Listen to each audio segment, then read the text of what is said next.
1절부터 10절까지 오늘 보겠습니다. 갈라디아서 2장 1절에서 10절까지 보겠습니다. 먼저 1절과 2절을 보겠습니다. 14년 후에 내가 바나바와 함께 디도를 데리고 다시 예루살렘에 올라갔나니 계시를 따라 올라가 내가 이방 가운데서 전파하는 복음을 그들에게 제시하되 유력한 자들에게 사사로이 한 것은 내가 다름질하는 것이나 다름질한 것이 헛되지 않게 하려 함이라. 이제 바울이 이 예루살렘에 올라간 사건을 이제 기록합니다. 바울은 물론 예루살렘에서 살았던 사람이었죠. 그런데 예수를 믿고 나서 그가 거듭나고 나서 예루살렘은 총 성경에 의하면 5번 방문한 거로 되어져 있습니다. 처음은 그가 다메섹 도상에서 예수를 만나고 그리고 나서 이 안디옥에 그리고 나서 이 아라비아에서 훈련받고 그리고 그 예루살렘을 방문한 첫 번째 방문이 있었고요. 그 첫 번째 방문 이후에 14년 후에 또 방문을 합니다. 이것이 두 번째 방문이었는지 세 번째 방문이었는지에 대해서는 명확하지 않습니다. 성경 학자들에 따라서 어떤 이는 두 번째라고 얘기하시는 분도 있고 세 번째라고 얘기하시는 분도 있고 정확하진 않지만 5차례 중에 한 번 방문했던 것을 떠올리며 이야기합니다. 떠올리며 이 이야기하고 있는 배경은 자기가 이방인의 사도로 부름받았다라는 것을 쭉 논증하고 있는 내용입니다. 그래서 2절에 보면 계시를 따라 올라가. 그러니까 올라갔는데 그 올라간 것도 내가 이 예루살렘 교회에서 인정받기 위해서 자기 생각에 의해서 가는 게 아니라 계시를 따라. 누가 계시한 것이죠? 성령 하나님이 예수님께서 계시한 것에 의해서 나는 이 예루살렘에 올라갔다. 그리고 거기서 유력자라고 표현한 것은 이 유력자는 당시의 사도들을 두고 얘기한 것입니다. 그 사도들을 만나서 사사로이 한 것이 아니니 사도들을 만나는 것도 하나님의 계시에 의해서 만나고 그들에게 나의 복음을 제시하여 검증받았음을 말하고 있습니다. 바울이 전하는 복음을 누가 검증케 하셨냐면 하나님이 검증케 하신 것입니다. 누구를 통하여? 당시의 사도들을 통하여. 이 2장의 말씀을 쭉 보면서 이제 깨닫겠지만 바울은 그를 인도하는 분은 철저히 예수 그리스도임을 선언하고 있습니다. 그래서 2절에 계시를, 누구의 계시? 예수 그리스도의 계시에 의하여 예루살렘에 올라갔다라는 겁니다.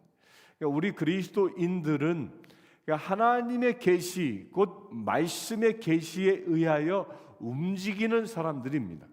나의 뜻과 나의 의지로 나의 기분대로 살아가는 자가 아니라 하나님이 나에게 어떤 말씀을 주시는지, 나로 하여금 어떻게 살라고 말씀하시는지 그 말씀에 의하여 육신을 움직이는 존재가 그리스도인이라 하는 것입니다.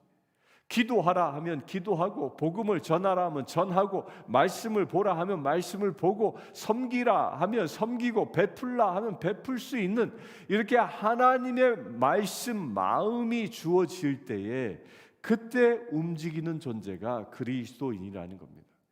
그렇기 때문에 우리 그리스도인들은 어떤 행동을 해도 내가 한 게 아니라 예수 그리스도께서 나를 통하여 일하셨음을 선언하는 것이죠. 그렇게 예수 그리스도께서 나를 통하여 일하시고 내가 그렇게 행동했다면 우리는 세상을 살아가면서 어떤 일을 그렇게 주님의 계시에 의하여 행동함으로 얻어지는 그런 관계와 그런 사역 속에서 어떠한 상황에서도 우리는 실망하지 않고 상처받지 않는다는 겁니다. 왜요? 주님이 시켜서 했으니까. 주님이 시켜서 일을 했다라는 것은 그 내가 행한 것에 대한 보상을 내가 어떤 것에도 바라지 않는다라는 것입니다. 왜? 주님이 행하셨으니까. 내가 했다면 내 나름대로의 응당의 보수를 대가를 원할 것입니다. 그러나 내가 한 게 아니라 주님이 하셨기 때문에 그 모든 대가는 주님이 받으실 것이지 내가 받는 것이 아닌 것이죠. 내가 행한 복음을 거절해도 그 거절의 아픔은 주님이 받는 것이지 내가 받는 것이 아닙니다. 내가 전한 복음 때문에 나를 핍박해도 엄밀히 따지면 그것은 내가 서운해할 것이 아니라 주님이 섭섭해하실 것이라는 거죠. 이렇게 주님에 의하여 살아가는 자가 복음에 의하여 살아가는 사람, 곧 하나님의 택함 받은 사람의 삶의 태도인 것입니다. 3절 보겠습니다. 그러나 나와 함께 있는 헬라인 디도까지도 억지로 할례를 받게 하지 아니하였으니, 여기서 디도를 얘기하고요. 4절 5절까지 보겠습니다. 이는 가만히 들어온 거짓 형제들 때문이라. 그들이 가만히 들어온 것은 그리스도 예수 안에서 우리가 가진 자유를 엿보고 우리를 종으로 삼고자 함이로되 그들에게 우리가 한시도 복종하지 아니하였으니 이는 복음의 진리가 항상 너희 가운데 있게 하려 함이라. 여기서 헬라인 디도가 등장합니다. 바울이 자식처럼 양아들 삼아서 자식처럼 양육했던 이 두 아들이 있었죠. 그 두 양아들과 같은 제자가 있었습니다. 그 한 사람이 헬라인 디도이고 또 한 사람은 디모데입니다. 그래서 바울은 디모데에게도 이 목회 서신을 보내고 또한 디도에게도 목회 서신을 보낼 만큼 그들을 사역자로 파송하였을 때 늘 자식을 먼 곳에 보낸 그 아비의 마음으로 보살펴 왔던 그 제자였습니다. 그런데 이 디모데와 디도는 구별되어지는 사역자들이었습니다. 디모데는 유대인들을 섬기기 위한 이 사역자로 바울이 양육합니다. 그래서 그는 할례 받은 자이고 할례 받은 자로 할례 받은 이들에게 복음을 전하는 사역자로 세웁니다. 반면에 디도는 그는 헬라인이었기 때문에 그는 헬라인 곧 이방인들에게 복음을 전하는 자로 바울은 그를 양육합니다. 그래서 이 디도에게는 할례를 받지 않게 하는 것입니다. 왜? 할례 받지 않은 사람들에게 복음을 전하기 위해서라는 겁니다. 여기서 분명한 것은요, 할례를 받은 사람에게 할례를 받고 복음을 전하는 사람이나 할례를 받지 아니한 사람에게 할례 받지 아니한 사람이 복음을 전하는 것이나 그 복음의 진수는 똑같다라는 겁니다. 할례를 받았건 할례를 받지 않았건 할례를 받았기 때문에 복음이 올바른 것이고 할례를 받지 않아서 복음이 틀린 것이 아니라는 거예요. 중요한 건 무엇입니까? 복음은 똑같으나 복음을 받아들이는 사람의 그 입장에 서서 그들의 문화 가운데 들어가서 복음을 전한다라는 겁니다. 복음을 전해야 할 사람이 할례 받은 사람이라면 할례 받은 사람이 가서 복음을 전하고 그리하여 그들과 동질성을 서로 마음을 교감할 수 있는 그 동질성 가운데에서 복음을 전할 수 있는 그런 유도리를 갖게 하고 또 반면에 할례를 받지 아니한 사람은 할례 받지 않은 사람의 모습으로 당대 그들의 입장에서 복음을 전할 수 있어야 한다는 겁니다. 이게 분명한 겁니다. 이게 핵심이 변하지 말아야 한다는 거예요. 그 본질이 변하지 말아야 하는 것이지 겉포장 때문에 목숨 걸어서는 안 된다는 겁니다. 4절에 가만히 들어온 거짓 형제들이라고 얘기했는데 이 거짓 형제들이 누굽니까? 그들은 거짓 교사들이었습니다. 무조건 이방인들도 예수를 믿게 되어지면 할례를 받아 우리처럼 유대인이 되어야 한다라고 선언했던, 곧 할례가 구원의 조건인 것처럼 이야기했던 그 거짓 선지자들, 그 거짓 선지자들의 부당성을 지금 이야기하고 있는 겁니다. 옷이 사람을 결정하지 않습니다. 옷은 얼마든지 갈아입을 수 있는 것입니다. 중요한 건 이 옷 안에 있는 이 내 몸이 강건하냐, 이것이 가장 중요한 것이지 않습니까? 아무리 좋은 옷을 입고 금은 보석으로 온몸을 치장한다 할지라도 내일 모레 곧 돌아가실 그런 병약한 몸이라면 그건 아무 가치 없는 것이죠. 그러나 비록 옷이 허름하다 할지라도 육신이 강건하면 얼마나 큰 일을 많이 할 수 있는지 모르지 않습니까? 그와 같은 것이죠. 본질이 중요한 것이지 포장이 중요한 것이 아니라는 겁니다. 근데 이렇게 이 거짓 선지, 거짓 형제들, 거짓 교사들, 이들이 들어와서 이 본질을 흐려버리는 겁니다. 겉모양에 더 신경 쓰게 하고. 이것은 현대에서도 이단도 이와 똑같습니다. 이단들이 들어와서 교회에 가만히 들어오는 걸 보면 이 표현 그대로 들어옵니다. 이는 가만히 들어온 거짓 형제들. 이게 이단들의 특징이요. 이단들은 이 기존의 신자들을 대상으로 전도합니다. 이게 이단의 특징이에요.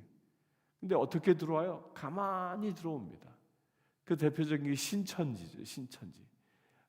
자기 신분을 철저히 숙이고 추수꾼이라는 그 사명을 가지고 그리고 신천지로부터 보냄받아서 교회에 잠입해 들어오죠. 잠입해 들어와서 그 다른 어떤 신자들보다 아주 열심으로 교회를 섬깁니다. 그래서 사람들로 인정받습니다. 또 담임 목사님으로부터 인정받습니다. 그렇게 인정받고 나면 어느 순간 자기가 구역장이 되고 또 말씀을 가르치는 교사의 위치까지 올라갑니다. 그러면서 그들의 그 신천지 교리를 그들에게 가르치기 시작하는 거죠. 이렇게 가만히 들어와서 하는 일들이 이게 거짓을 가르치는 것입니다. 거짓을. 이 사람들은 그렇게 거짓을 가르치는 것에 잘 넘어갑니다. 특히 말씀을 잘 넘어가는 사람이 어떤 사람이냐면 아예 모르는 사람은 또 넘어가지 않습니다. 그리고 말씀을 정통하게 바르게 알고 있는 사람 또한 넘어가지 않습니다. 어떤 사람이 넘어갑니까? 어중뚱하게 알고 있는 사람이.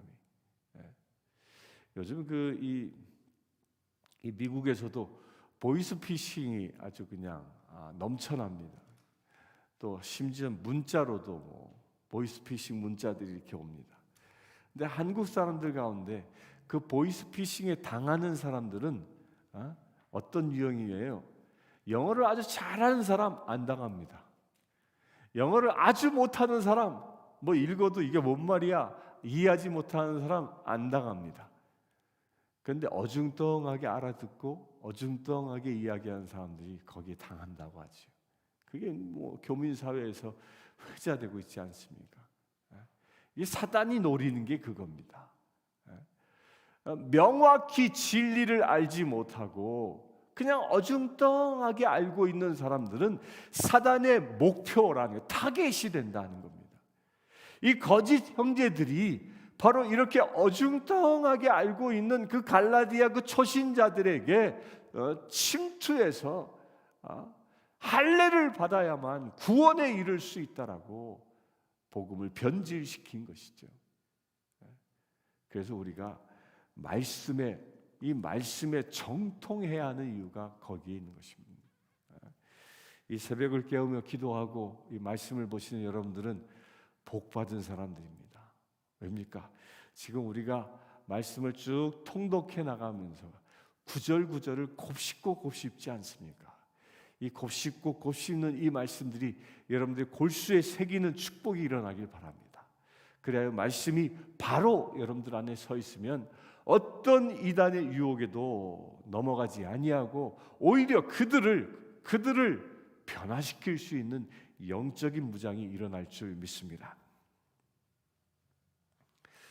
이단에게 넘어가면 어떤 일이 일어나냐면 4절에 보면 우리가 가진 자유를 엿보고 우리를 종으로 삼고자 한다. 그러니까 바른 종교, 바른 신앙을 가지고 있는 교회와 이단의 차이가 여기에 있습니다. 바른 신앙을 가지고 있는, 바른 복음을 가지고 있는 교회에서 신앙생활하면 그가 점점 더 신앙이 커지면 커질수록 자유해집니다. 어떤 틀에 묶이지 않습니다. 그의 신앙의 영역이 얼마나 넓어지는지 모릅니다. 자유해집니다. 마치 사도 바울처럼 아무리 그가 박해하는 현장일지라도 자유롭게 그곳을 향하여 담대히 나아가는 것처럼 어떠한 형식과 틀에도 묶이지 아니하고 많이 배운 자에겐 많이 배운 자처럼 배우지 못한 사람에겐 배우지 못한 사람처럼 그렇게 눈높이를 맞추어가며 자유롭게 처신하며 복음을 전할 수 있는 그런 은혜가 바른 복음 안에서 성장한 사람에게 주어지는 겁니다. 반면에 이단, 거짓 교사에게 현혹된 사람들은, 이단에게 사로잡힌 사람들은 어떻습니까? 그 이단 교주의 철저한 종이 됩니다. 얼마 전에 큰 문제가 되어졌던 한 이단은 자기 교인들을 다 피지라는 섬으로 이주시키고 그 모든 재산을 팔아서 피지에 이주시켜버리고, 또 그들은 또 예배드리다 왜 그런지 사람을 두들겨 패고 말이에요. 그래도 그것이 천국인 양 속아서 그들을 그렇게 속박하는 것이 그 속박 가운데에 묶여 살게 되지 않습니까? 그 이단입니다. 지금은 떠나고 없다고 하는데 저 크락시빌의 한 구석에 돌나라 10개 석국 다 그러는 것이죠. 거기에 꽉 종으로 묶여 있는 것, 이건 이단의 특징입니다.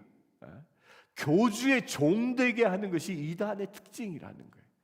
교주가 예수 그리스도고, 그리하여 교주의 종되게 해서 교주에게 자기의 모든 것이 묶여버리게 하는 거예요. 이단의 특징인 것입니다.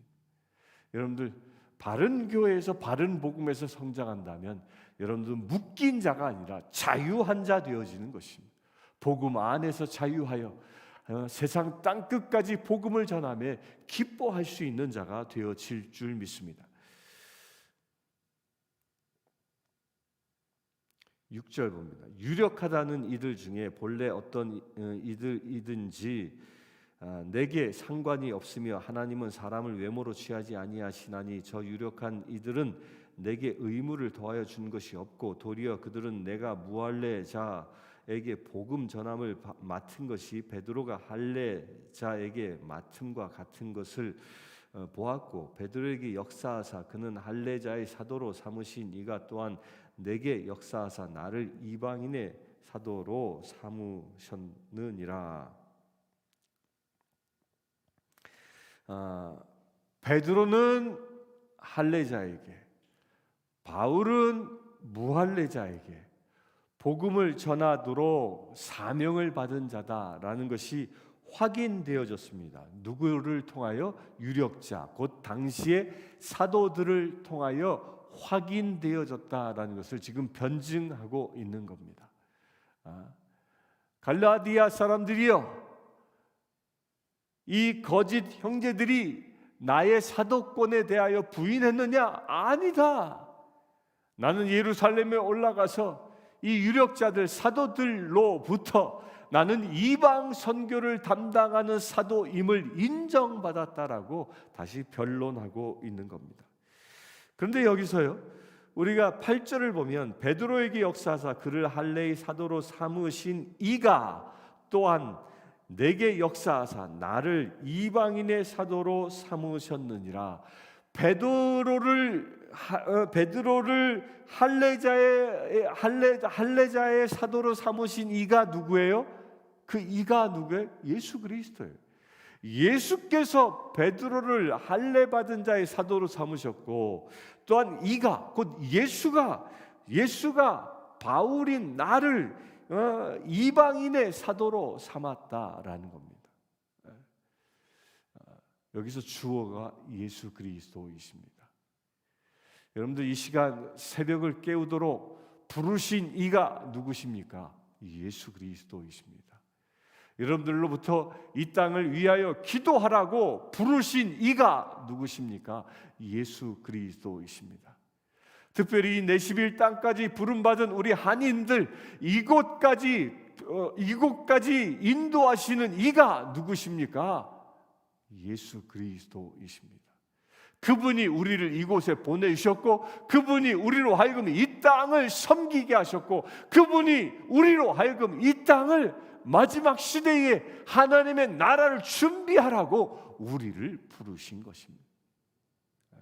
베드로를 할례받은 자의 사도로 세우신 것처럼, 바울을 이방인들의 사도로 세우신 것처럼 우리를 이 땅의 사도로 보내셨다는 거예요. 사도가 무슨 뜻이요? 보냄받은 자라는 뜻인 것처럼 우리 그런 긍지를 갖고 살 수 있게 되길 바랍니다. 내가 미국이 좋아서 온 것이 아니라, 내가 어떤 생존을 위하여 이 땅에 온 것이 아니라, 하나님이, 예수 그리스도가 우리를 이곳에 보내주신 것입니다. 무엇을 위하여? 이 땅을 하나님의 나라 되게 하기 위하여, 이 땅에 복음을 복음되게 하기 위하여 우리를 부르셨고, 이 새벽을 깨우라고 말씀하셨음을 믿으시길 바랍니다. 9절 봅니다. 또 기둥같이 여기는 야고보와 게바와 요한도 내게 주신 은혜를 알므로 나와 바나바에게 친교의 악수를 하였으니 우리는 이방인에게로 그들은 할례자에게로 가게 하려 함이라. 다만 우리에게 가난한 자들을 기억하도록 부탁하였으니 이것은 나도 본래부터 힘써 행하여 왔노라.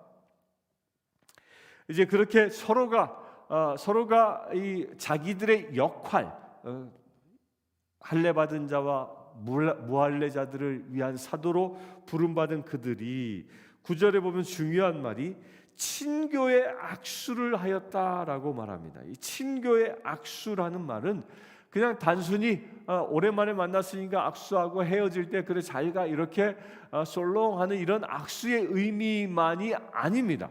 이 의미는 서로가 우리는 하나 되었습니다. 우리는 비록 다른 사명을 받아서 보냄받아 각각 다른 이 할례자와 무할례자에게 보냄받은 사도들이지만, 우리가 섬겨야 할 대상은 다르지만 우리는 예수 안에서 하나입니다 라는 이 대선언과 같은 겁니다. 곧 복음 안에서 우리는 할례자이든 무할례자이든 서로 하나된 일치된 관계임을 인정하는 그런 표지가 뭐예요? 친교의 악수를 한다라는 겁니다. 이게 우리 현 시대에도 마찬가지입니다. 우리가 성도님들끼리 모여서 예배 중에 친교의 인사를 나눕니다. 또 끝나고 나서 서로 악수도 하고 그럽니다. 물론 요즘은 이렇게 주먹으로 서로 부딪히기로 하지만, 이런 행위가 세상 사람들끼리 만나서 하는 그런 악수와는 상당히 다른 의미가 있다는 겁니다. 이게 악수의 유래가 이게 미국에서 왔다고 그러죠. 미국 사람들이 이 미국에 그 이주해 온 초창기 때에 이 악수하는 것은 내가 총을 들지 않았다, 총을 뽑지 않았다라는 표시로 맨손을 이렇게 내밀었다는 겁니다. 맨손을 내민 것을 이렇게 서로 붙잡고, 그래 나는 당신의 적이 아니야, 총을 겨누는 관계가 아니야. 그렇게 해서 이렇게 서로 손을 잡고 웃으면서 그렇게 서로 화해하는, 그렇게 교통하는 그런 표시를 했다는 것이죠. 근데 여기서 말하는 악수는 그런 개념을 뛰어넘습니다. 우리 교인들이 악수하는 것은 무엇을 의미해요? 우리가 서로 하나 되었습니다. 나와 너는 구별되지 아니하고 예수 그리스도로 인하여 우리는 예수 그리스도를 머리 삼아 우리는 서로의 지체로 하나 된 관계입니다 라는 그 믿음의 액션인 겁니다. 믿음의 액션, 그 신앙의 표현인 것입니다. 여러분들 그것을 믿고 우리가 서로 악수할 때, 서로 나눌 때 나와 당신은 하나입니다 라는 이 대선언으로 악수할 수 있게 되길 바랍니다. 10절에 그렇게 서로 하나된 관계 속에서 사도들이 바울 일행에게 부탁한 것이 있었습니다. 그게 뭐죠? 우리에게 가난한 자들을 기억하도록 부탁하였다. 사역을 하는데, 복음을 전하는 사역의 현장에서 늘 가난한 자들을 기억하고 그들을 섬기라라는 것을 부탁했다는 겁니다. 그런데 사도 바울은 뭐라고 얘기합니까? 나는 본래부터 그 일을 힘써 왔다라는 겁니다. 그러니까 교회의 본질을 얘기하는 것이죠. 우리 교회는 가난한 이들을 늘 보살펴야 하는 것이 이 초대교회부터 있었던 아름다운 전통입니다. 어려움을 만난 사람들, 환난을 당한 사람들을 찾아가고 보살필 수 있는 것, 이것이 교회의 전통이라는 것입니다. 우리 교회 안에서도 이런 일들이 아주 활발하게 일어날 수 있게 되길 바랍니다. 오늘 하루를 살아가면서도 여러분들이 복음 안에서 자유함을 입고 오늘 하신 말씀대로 우리가 서로 하나 되어지고, 또한 가난한 이들에게 내 마음을 열고 그들을 섬길 수 있는 우리가 되어질 수 있도록 결단하시고, 그것을 위하여 이 시간 함께 기도하시길 바랍니다. 기도하겠습니다. 주 아버지 하나님, 오직 주님만 의지하며 살아가기를 원합니다. 내 인생의 주체가 내가 아니라 예수 그리스도임을 선언합니다. 예수 그리스도에 의하여 살아가는 우리 되어지기를 원합니다. 또한 우리가 예수 그리스도에 의하여 살아가기 때문에 우리의 모든 형제자매들이 서로 하나 되었음을 선언합니다. 서로 교통하는 귀한 관계임을 선언합니다. 아버지 하나님, 주의 사랑으로 우리를 온전히 하나 되게 하시고 오직 예수 그리스도에 의하여 살아갈 수 있는 거룩한 믿음의 세대들 되게 하여 주시옵소서. 또한 가난한 이를 돌보라 말씀하셨사오니 그 사명이 우리의 삶 가운데 온전히 이루어지게 하시고, 우리 교회가 이 땅 가운데 가장 연약한 이들을 돌볼 수 있는 거룩한 사명을 감당하는 우리 교회 되게 하여 주시옵소서. 우리 주 예수 그리스도의 이름으로 기도드리옵나이다. 지금은 우리 주 예수 그리스도의 은혜와 하나님의 크신 사랑과 성령님의 감화 감동 교통 치유하심이 이 시간 예배하는 주의 사랑하는 모든 지체들 지금부터 영원토록 함께 하실지어다.